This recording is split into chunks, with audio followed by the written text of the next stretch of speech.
बिस्मिल्लाहिर्रहमानिर्रहीम अल्लाहुम्मा सल्ली अला मुहम्मद व बारिक वसल्लम। अस्सलाम वालेकुम class 9, welcome back to my YouTube channel.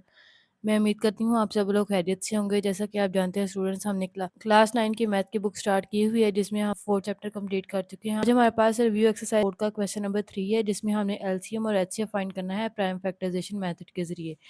ठीक है, सबसे पहले हम इनकी फैक्टराइजेशन कर लेते हैं। हमारे पास 4x³ प्लस 12x² है।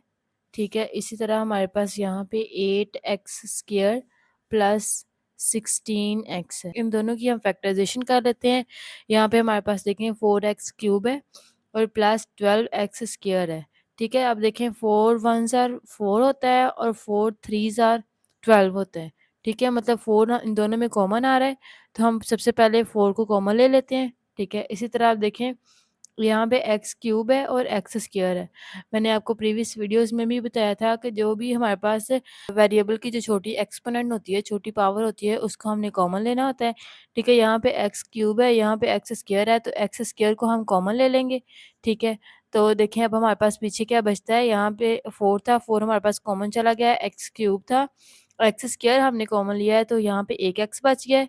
ठीक है, 3 में से 2 निकालेंगे तो 1 बच जाएगा। ठीक है, इसी तरह आप देखें हमारे पास 4 3 था, 4 हमारे पास बाहर चला गया है, 3 हमारे पास पीछे रह गया है और यहाँ पे हमारे पास x² था, ये पूरे का पूरा बाहर चला गया है, तो ये हमारे पास यहाँ पे सिर्फ 3 आ गया है। ठीक है, ये हमने फैक्टराइजेशन कर लिया है। मजीद अगर इसको हम देखें, 4 की हम फैक्टराइजेशन कर सकते हैं 2 × 2। ठीक है, और इसी तरह x की भी हम कर सकते हैं। x 2 दफ़ा आ रहा है, तो इसको हम एक्सपेंड कर लेंगे, खोल के लिख लेंगे। ठीक है, x + 3 जो है वो हमारे पास एज इट इज़ आ गया है। इसी तरह यहाँ पे देखें स्टूडेंट्स, हमारे पास 8x² प्लस 16x है।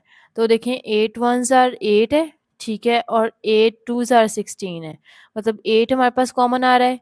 और अगर हम वेरिएबल में देखें तो यहाँ पे x² है, यहाँ पे x1, यहाँ पे x² है, यहाँ पे x1 है, तो x1 हमारे पास कॉमन आएगा। ठीक है, और यहाँ से देखें 8 हमारे पास बाहर कॉमन चला गया, एक x भी चला गया और एक x हमारे पास यहाँ पे रह गया है।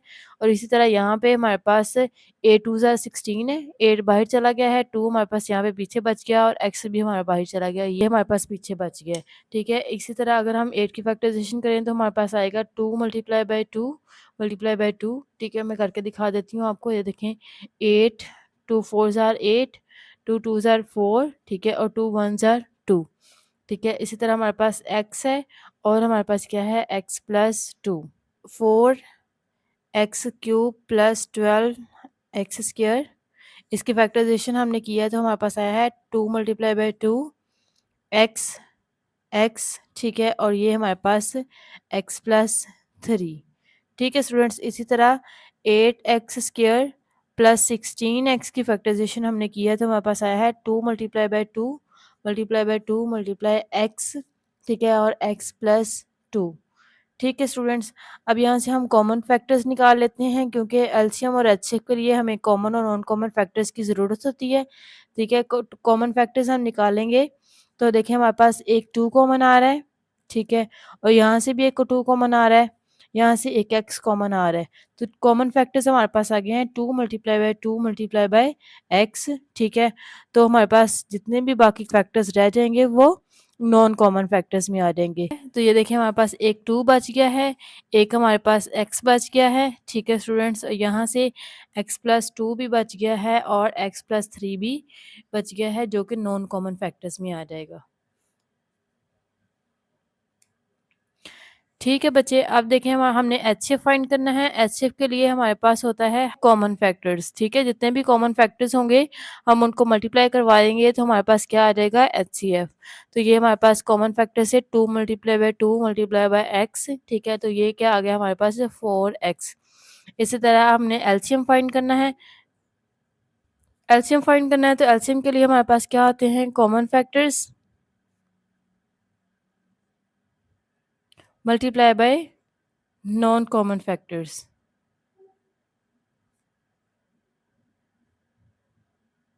ठीक है, तो हमारे पास कॉमन फैक्टर्स हैं 4x। ठीक है, नॉन कॉमन फैक्टर्स हैं हमारे पास यहाँ पे 2 × x × x + 2। ठीक है, और x + 3। ठीक है स्टूडेंट्स, अब हम इनको मल्टीप्लाई करवा देंगे। तो 4 को 2 से मल्टीप्लाई करवाएंगे तो हमारे पास 8 आ जाएगा। दोनों एक्स को मल्टीप्लाई करवाया तो हमारे पास बेस इनकी सेम है, पावर इनके 1 1 है, प्लस होके 2 आ गया है। ठीक है, इसी तरह एक्स प्लस 2 और एक्स प्लस 3 जो है वो हमारे पास एज इट इज़ आ जाएगा। ठीक है, ये हमने इस क्वेश्चन का एलसीएम फाइंड कर लिया। क्वेश्चन नंबर 3 का सेकंड पार्ट है स्टूडेंट्स, हमारे पास x cube plus 3x² minus 4x और दूसरी टर्म है हमारे पास x² माइनस एक्स माइनस 6। ठीक है, इनका हमने प्राइम फैक्टराइजेशन के ज़रिए एलसीएम और एचसीएफ फाइंड करना है। ठीक है, तो सबसे पहले हम इनकी फैक्टराइजेशन कर लेंगे। हमारे पास एक टर्म है x cube plus 3x² minus 4x। ठीक है, और दूसरी साइड पे हमारे पास x² माइनस एक्स माइनस 6।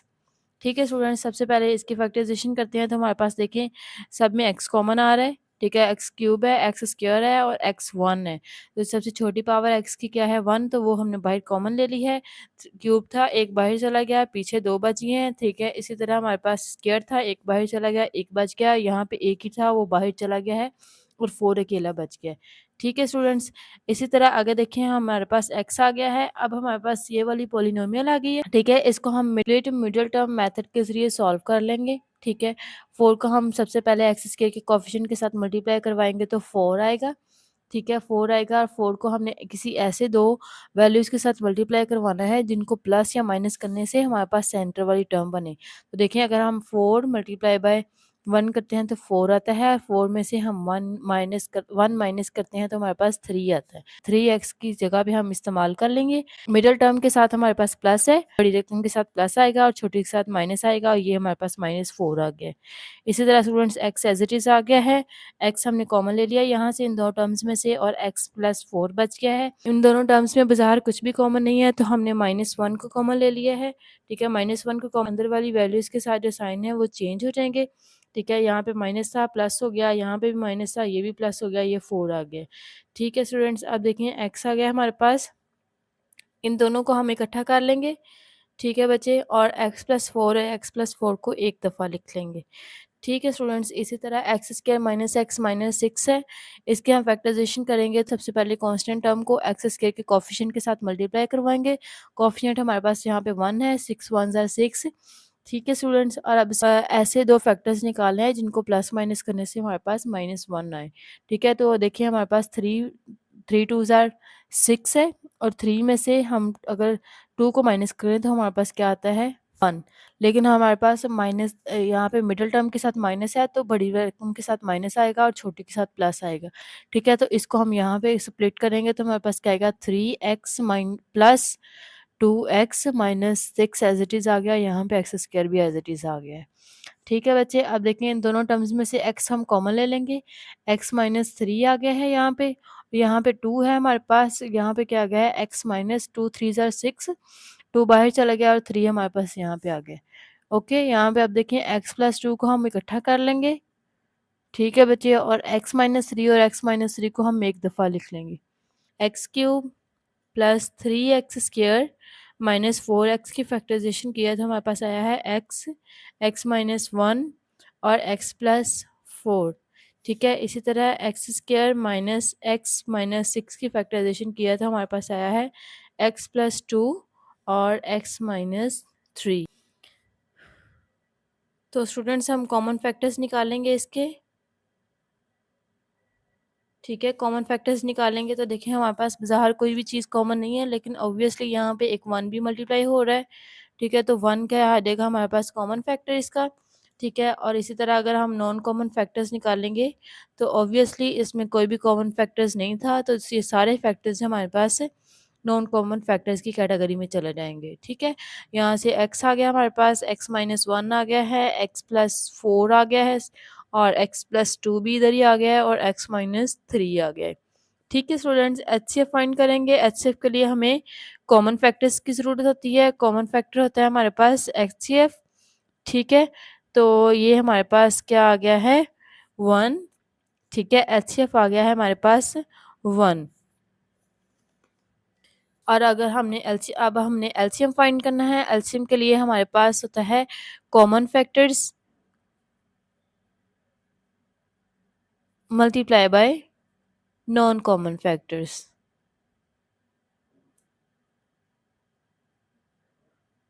ठीक है स्टूडेंट्स। अब देखिए कॉमन फैक्टर हमारे पास 1 था, नॉन कॉमन फैक्टर्स में हमारे पास है x, x-1, x+4, x+2 और x-3। ठीक है स्टूडेंट्स, इनको हम मल्टीप्लाई करवाएंगे तो आंसर हमारे पास आ जाएगा x, x-1, x+4, x+2 और x-3। ये हमारे पास इसका एलसीएम आ गया है। ठीक है बच्चे जी। तो स्टूडेंट्स की रिव्यू एक्सरसाइज 4 का हमारे पास क्वेश्चन नंबर 3 का थर्ड पार्ट है x square plus 8x plus 16 x square minus 16। हमने इसके फैक्टराइजेशन के ज़रिए एचसीएफ और एलसीएम मालूम करना है। ठीक है, तो देखिए हमारे पास x square plus 8x plus 16 first term है, उसको हम यहाँ पे लिख लेंगे प्लस 8x प्लस 16। ठीक है स्टूडेंट्स, और एक्स स्क्र माइनस 16 ये दूसरी टर्म है। ठीक है, तो देखिए हमारे पास इसकी फैक्टराइजेशन करेंगे तो हम इसको स्प्लिट मिडिल टर्म मेथड के ज़रिए भी सॉल्व कर सकते हैं स्टूडेंट्स, और कंप्लीटिंग स्क्वायर के ज़रिए भी। इनके कंप्लीटिंग स्क्वायर मेथड के ज़रिए इसको सॉल्व कर लेते हैं, उसकी रिवीजन भी हमें हो जाएगी। ठीक है, तो सबसे पहले हमने दो स्क्वायर वाली वैल्यूज़ फाइंड कर ली हैं। हमारे पास है एक्स स्क्वायर और 16। ठीक है, इसका हम स्क्वायर लिख लेते हैं। फार्मूला मैं यहाँ पे आपको लिख देती हूँ student. A plus b whole square is equal to a square plus 2ab plus b square. ठीक है स्टूडेंट्स, देखें हमारे पास अब ए स्क्वायर और बी स्क्वायर हमें सब ए स्क्वायर हमारे पास एक्स स्क्वायर आ जाएगा और बी स्क्वायर हमारे पास 4 स्क्वायर आ जाएगा 16। ठीक है, अब इसको हम यहाँ पे पुट करेंगे तो देखें हमारे पास 2 है, ए की वैल्यू है और बी की वैल्यू है। ठीक है, तो देखिए 4 2 ज़ार 8x, 4 4 ज़ार 16 और एक्स स्क्वायर लेंगे तो एक्स स्क्वायर आएगा। अगर हम क्लोज करते हैं तो हमारे पास a plus b whole square आएगा, a plus b whole square. ठीक है स्टूडेंट्स, इसको हम 2 टाइम भी लिख सकते हैं। ठीक है, ओके स्टूडेंट्स, इसी तरह हम दूसरी टर्म है इसको भी फैक्टराइज कर लेते हैं। हमारे पास एक्स स्क्वायर माइनस 16 है। देखिए हमारे पास दो स्क्वायर बन रहे हैं। ठीक है, और 4 का स्क्वायर ए स्क्वायर माइनस बी स्क्वायर, तो इसको हम लिख सकते हैं ए माइनस बी और ए प्लस बी। ठीक है स्टूडेंट्स, तो हम ए स्क्वायर माइनस बी स्क्वायर हमारे पास मौजूद है, तो हम इसको ए माइनस बी और ए प्लस बी की शक्ल में लिख लेंगे। ठीक है स्टूडेंट्स, अब इसके हम जो फैक्टराइजेशन की है उनको हम तरतीब से लिख लेते हैं ताकि उनमें से कॉमन ले सकें। ठीक है, x square minus 8x plus 16 की फैक्टराइजेशन किया तो हमारे पास x प्लस 4 और x प्लस 4 आया है। ठीक है, इसी तरह हमारे पास एक्स स्क्वायर माइनस 16 की फैक्टराइजेशन हमने किया है तो हमारे पास आया है x माइनस 4 और x प्लस 4। ठीक है स्टूडेंट्स, कॉमन फैक्टर्स निकालेंगे इनमें से तो वो आ जाएंगे हमारे पास।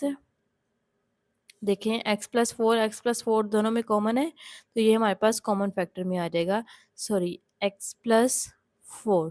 ठीक है, इसी तरह जो नॉन कॉमन फैक्टर्स रह गए हैं हमारे पास कॉमन फैक्टर्स निकालने के बाद वो सारे नॉन कॉमन फैक्टर्स होंगे। ठीक है, तो वो हमारे पास आ गया है एक्स प्लस 4 और एक्स माइनस 4। ठीक है स्टूडेंट्स, अब देखें हमें एचसीएफ चाहिए। सबसे पहले एचसीएफ हम निकाल लेंगे तो हमारे पास क्या आ जाएगा, पास कॉमन फैक्टर्स। ठीक है स्टूडेंट्स, कॉमन फैक्टर्स हैं हमारे पास एक्स प्लस 4। ठीक है, ये हमारे पास एचसीएफ की वैल्यू आ गई है। इसी तरह हमारे पास जो एलसीएम होता है स्टूडेंट्स उसका फार्मूला भी हम लिख लेंगे, common factors multiply by non common factors. ठीक है, common factors multiply by non common factors. Common factors निकाले हुए हैं हमारे पास है एक्स प्लस 4 कॉमन फैक्टर। ठीक है, और हमारे पास जो नॉन कॉमन फैक्टर हैं वो है एक्स प्लस 4 और एक्स माइनस 4। अब इसको हम एक्स प्लस फोर आ रहा है, बेसिस सेम है तो इनके पावर्स को हम प्लस कर लेंगे तो हमारे पास क्या आ जाएगा, एक्स प्लस 4 स्क्वायर और ये एक्स माइनस 4 साथ एज इट इज़ आ जाएगा। हमने क्वेश्चन नंबर 3 के थर्ड पार्ट का एलसीएम भी फाइंड कर लिया है। हाँ जी, तो स्टूडेंट्स क्वेश्चन नंबर 3 का हमारे पास 4 पार्ट है। Last part x cube minus 9x और x square minus 4x plus 3।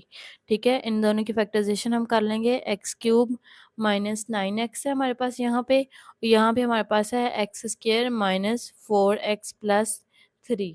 ठीक है स्टूडेंट्स, अब देखें इसकी फैक्टराइजेशन करेंगे तो सबसे पहले x हमारे पास कॉमन आ रहा है, x को पीछे हमारे पास एक्स स्क्वायर बच गया यहाँ पे हमारे पास 9 बच गया है, क्योंकि यहाँ से x कॉमन चला गया दोनों में से। ठीक है, आगे हम देखेंगे तो हमारे पास ये दोनों स्क्वायर्स में वैल्यूज़ हैं, हम इसका स्क्वायर बना लेते हैं।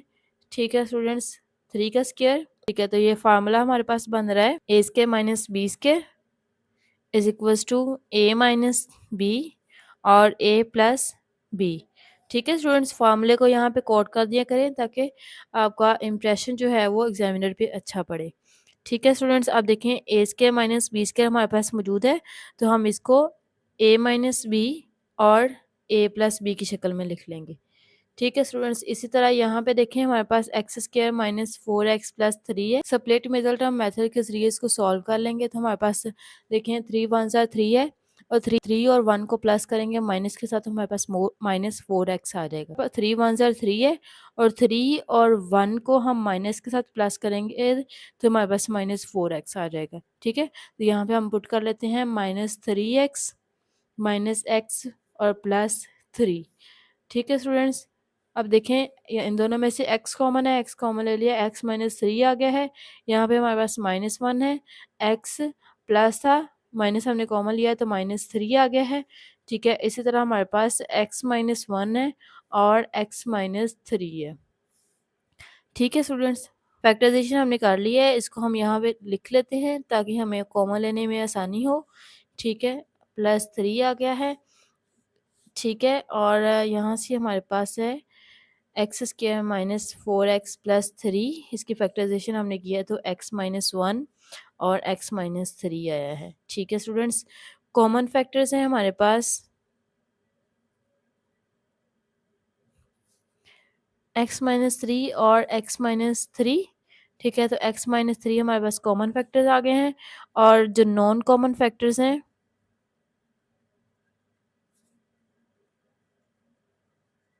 वो है हमारे पास स्टूडेंट्स x प्लस 3 और x माइनस 1।